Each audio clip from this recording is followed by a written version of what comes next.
common term that one can find in the stock market is P. जिसको कुछ नहीं पता है उसको भी P पता है.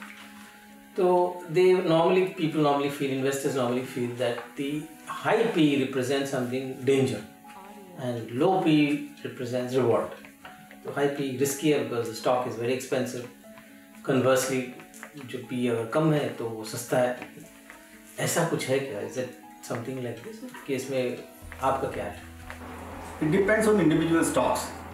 जनरली आप देखेंगे जो समझिए MNCs जो कंपनी होती है वो हमेशा आपको हाई पी में मिलेंगी.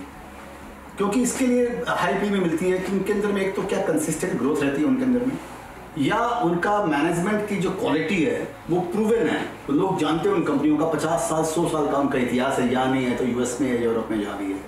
तो इसके कारण भी उसको हाई पी मिलता है. और कभी कभी हाई पी इसके लिए भी मिलता है कि कंपनी में लोगों को ग्रोथ ज़्यादा नजर आती है.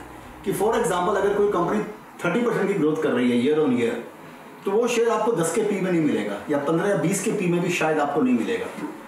तो यही रिसर्च होता है. अगर आप जिस दिन ये समझते हैं कि इस कंपनी का टर्न अराउंड हो गया है और ये कंपनी की ग्रोथ शुरुआत हो चुकी है और going forward it is going to grow by से 25% और 20%, और पिछले चूंकि पास्ट के हिसाब से उसने ग्रो नहीं किया और वो शेयर आपको 7 के पी में 8 के पी या 10 के पी में मिलता है, तो वो आपके लिए बेस्ट बाई हो जाता है, वो आपके लिए मल्टी बैगर हो जाता है आपको.